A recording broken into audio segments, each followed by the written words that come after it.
Hello everyone and welcome to another Hallyu Season review. Today I'm reviewing Dungeon Scrawlers. There's actually a new Dungeon Scrawlers coming out called Heroes of Waterdeep. And the first one came out a while ago called Heroes of Undermountain. I'm going to show you what comes in each of these. And there can be viewed as kind of a sequel of sorts, but really there's a lot of similarities. So I'm going to kind of show you the differences, but in essence, really they play very, very similarly. The Heroes of Waterdeep does add a couple of new elements, but other than that, they're new maps, right? Each of these sets has different maps, and so if you like the concept of the core game, I could see you still picking up both of these potentially, just for that variation, which is pretty cool. Otherwise, if you're looking to pick up just one, I'm just going to say right at the beginning of this, I think the Heroes of Waterdeep is probably the way you want to go, just because I think it has a couple of added elements that make it a little more interesting. So, but very, very fun. I played this with my young kids, and they loved it. They loved the concept, and I had fun playing as well. So it's just a really kind of a fun concept. So let's go ahead and show you first with the Heroes of Undermountain what we're dealing with. So the idea, Dungeons and Dragons themed, obviously, with the character powers. That is one thing that I'll say with the character powers. They made a just very slight modification, really, with moving over into this new one, but the same powers carry over because the games are similar. So that's the one thing I'll say, coming out with this new one, I was hoping for maybe a little bit more of a variation to what we had here, but keeping in the same, the benefits there is that you can play, all of the maps with all the characters, right? So they work well together. So yeah, getting in that, the components of everything are really, really nice. We have in this beginner set here, we have these little cardboard player tokens. So they're actual cardboard, not cards, but they tell you the powers of the players. Certain maps are going to make use of these, either keys or like these magic orbs for points. I'll show you what I mean by that. But anyway, as you go through this, these player powers are going to make more sense as I explain the game. So we'll show you back these. But component quality, nice little cardboard things. It's pretty cool. You have 4 markers. This is really a 1 to 4 player game. You can do it by yourself, really, to kind of do a high score. But they say 2 to 4 players, ages 10 and up, 15 minutes. It's a really, really quick game. The rule book here, very, very cool, right? It looks like a little notebook. So very, very cool. They have some references there. But the rules are great. They're straightforward. The game is very simple, but they give examples on how to do all of those things. And a scoring example here in the back. But the game is really pretty quick. So the rest of the game, you get all of these wonderful things. So these are not included. These are some stickers, and this is what they actually came out with and had at some of the stores, was kind of a pen and ink. So the game includes dry erase markers, dry erase boards. This was actually something they released to the stores so that you could actually get the word out and play and try the game just with pen and pencil on these sheets of paper. So that was pretty cool. And some of those stickers. But yeah, other than that, you have tons of these dry erase boards. They are double-sided. So I'm glad they did that, and you definitely have a lot to work with here. Now they have it so that you can play with 4 players, each of the different maps here. And I forget exactly how many are in this first one here, but it's 20 double-sided dungeon sheets, so for each of 10 different dungeons. So first one here has 10 different dungeons, and again, they vary in kind of complexity, but the general gist of these things, I'm going to show you one of the kind of earlier type maps, or just kind of give you an idea. But really, the game is going to start. Everyone's going to start on the same starting space. This one actually has 3 different starting spaces, so that's kind of cool. Most of the maps just have one starting location, and this one has multiple bosses, whereas like this one here just has the one big boss in the middle.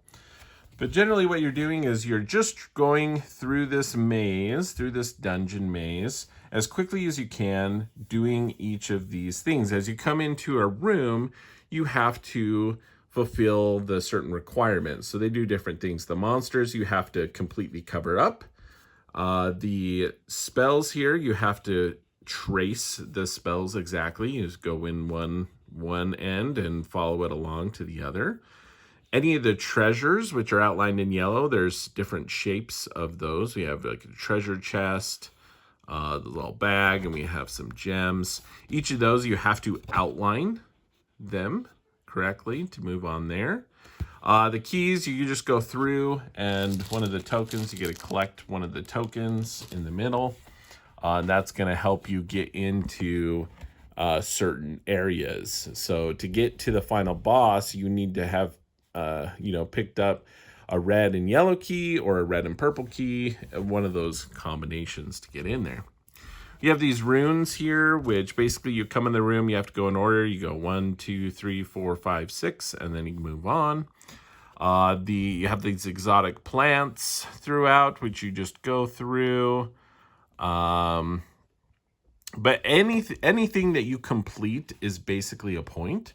So it's usually a race to get to the middle. The game is going to end either by someone completely covering in the boss, at which point they'll say stop or I'm done, and everyone has to drop, their markers and be done with that round, and score up. The other ones that you have here is you have some unique scoring things there, but there's also ones that are timed, so that, as you go through these maps, everyone has the same amount of time as you go through the maps. And I'm trying to remember, I'm trying to look. It's been a while since I've actually played this first one, but yeah, there's different. This one here is scroll into 90 seconds. So everyone just has 90 seconds. This one's actually a pretty cool map. Has a lot of prisoners.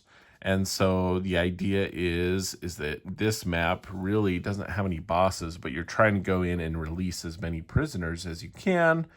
And whoever has the most is going to get a bonus 3 victory points. But yeah, so that's kind of the gist of the game, is you're just going around. If you go through a wall or something like that, or you hit something, you go through a room and you don't complete all of the things correctly, you're going to be losing some points.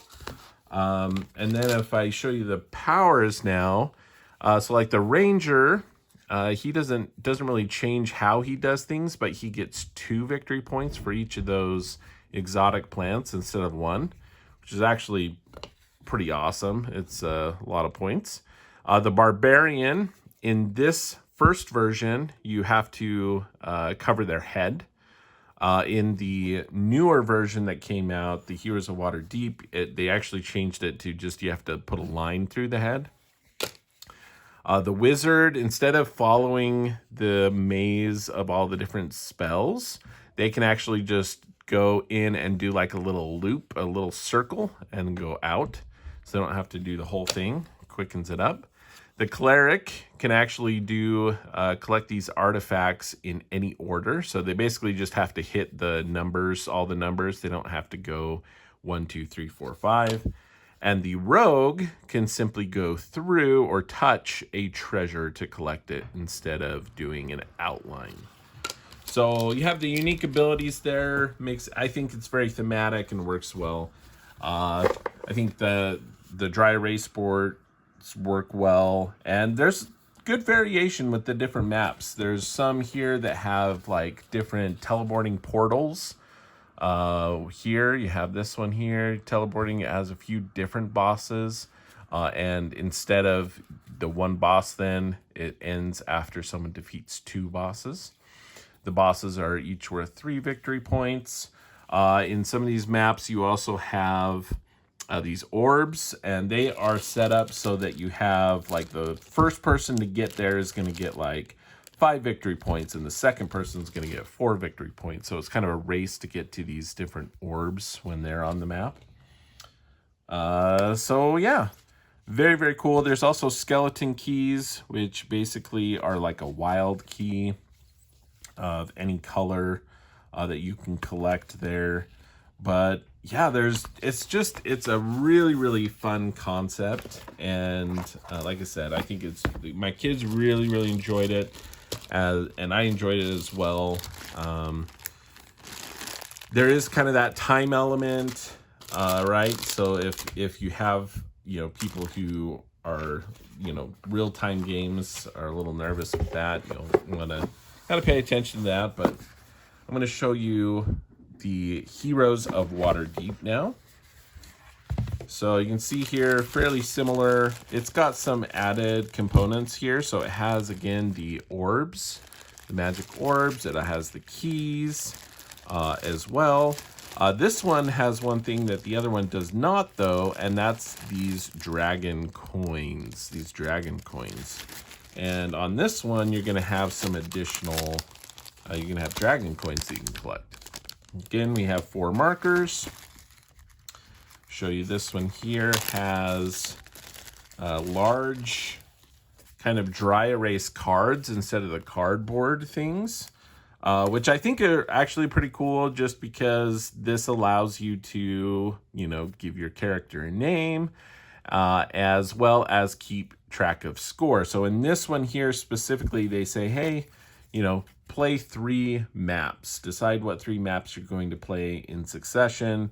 And I think that's really good because it gives a little bit more nuance there, a little bit more, opportunity for you're playing 3 different rounds. So if someone doesn't really do well with, say, like the teleporting things or whatever it is, maybe the different maps are a little bit better for, the ranger. Maybe they can get a lot of points going through those flowers.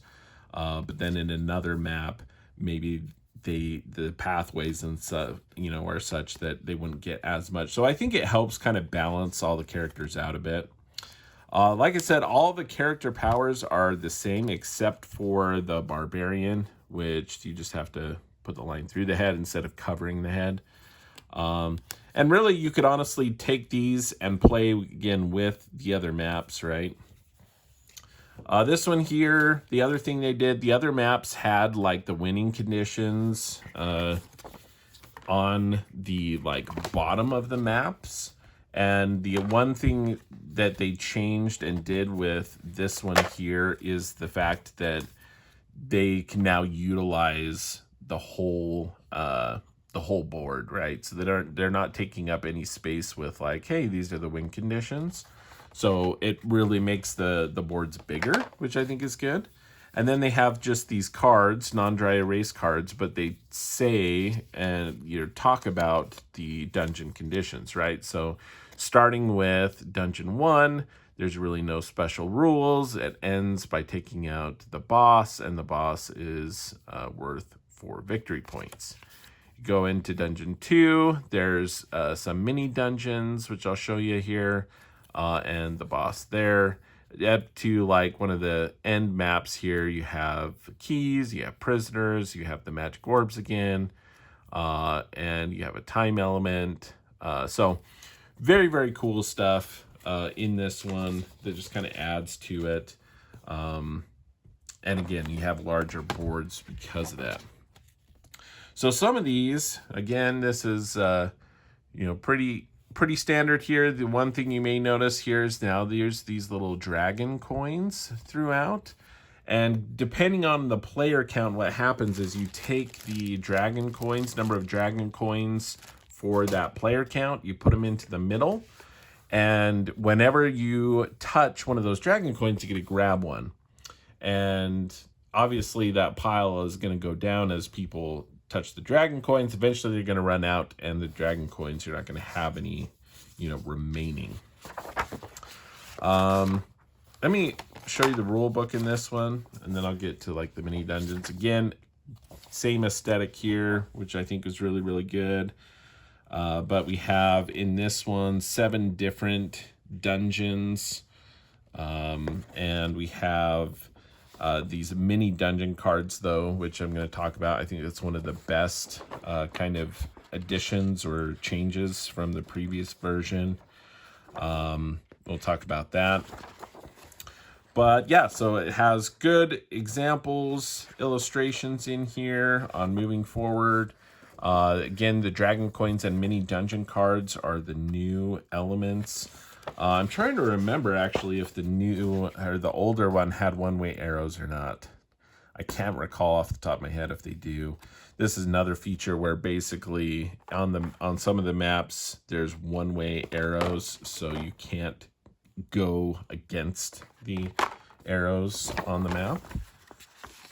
There's also escape portals, which basically are, hey, this is the end of the map. So scoring examples, again, there's also a mini dungeon variant that you can actually utilize just the mini dungeon cards, and there's some bosses on those too. So I'm going to show you some more of these, what they look like.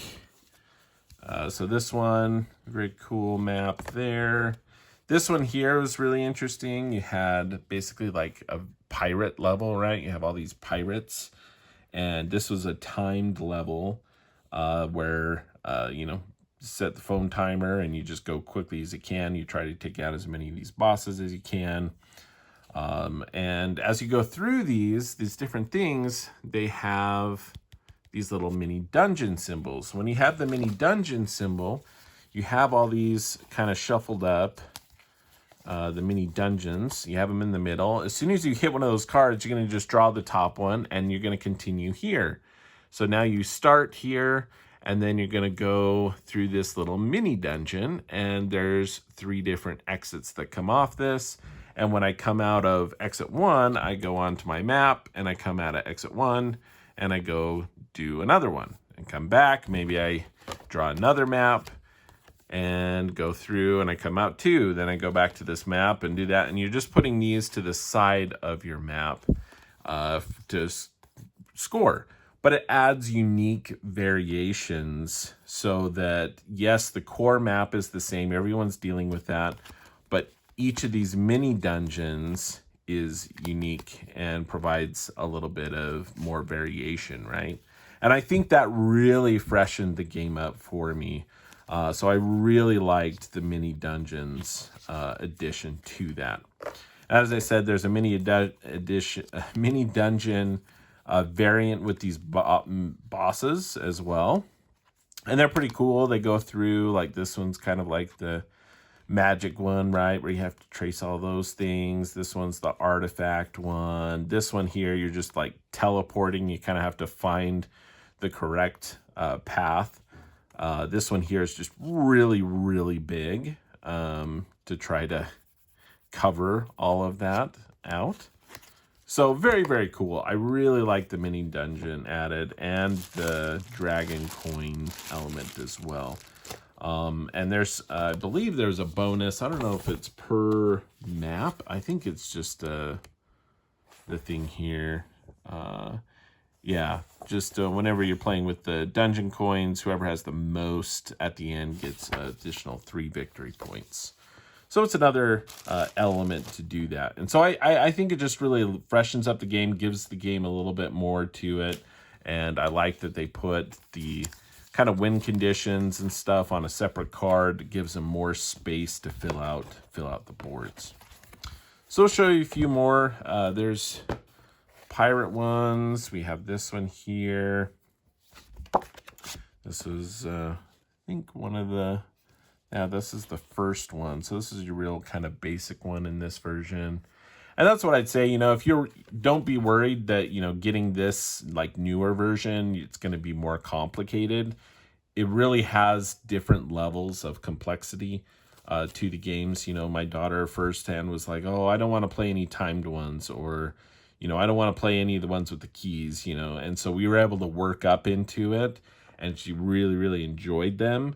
But it allowed us to slowly build up, right, the game to that, adding new elements as you go. So it wasn't overwhelming with, oh, now we have dragon coins, and we have teleport, you know, and we have keys, and we have the magic things, and the mini dungeons. Like, it kind of allowed you to build up to it. So I appreciated that. But yeah, so you have all these cool maps again, and I guess, you know, that's the thing that is nice between the two games, is that now you have, I think the other one had, the first one had like 10, this one had 7, but the 7th dungeon is actually 2 maps. It's like 7A and 7B. But there's a lot more going on. We have the mini dungeons as well. But with both sets, you have a good variation of maps that you're playing from one to the next. So I think that's really good. And yeah, it's just a fun game. I like the added elements in this new version, though. So if I had to choose one of the two, I would definitely go with Heroes of Waterdeep, the new set here. If you really like the concept and you want just more of it, I think getting both would be great. Again, I was a little disappointed with the fact that it's like a positive negative, right? Because they're the same heroes and stuff, you can play both maps with all the heroes, and it all works really, really well. But it is similar, right? So it's more similar than, hey, this is a brand new maps with, instead of tracing stuff, we have to like do a, you know, a dot, figure more dots or something, or you have to like make a bunch of dots per number. You go into a room, and let's say you have the number 6 or something, you have to put 6 dots on there and then move on. Or like, I was trying to think, what else could they do? I mean, there's only so much you can kind of do with this theme, but that would have been cool to see some new stuff. But I love the concept, and I think the quality of the components are really, really good. And so it's a fun time. It's a really fun time. And, you know, I could see them, again, doing some more with this. The other thing that I wish they would have included in this, but I guess you can just kind of make your own.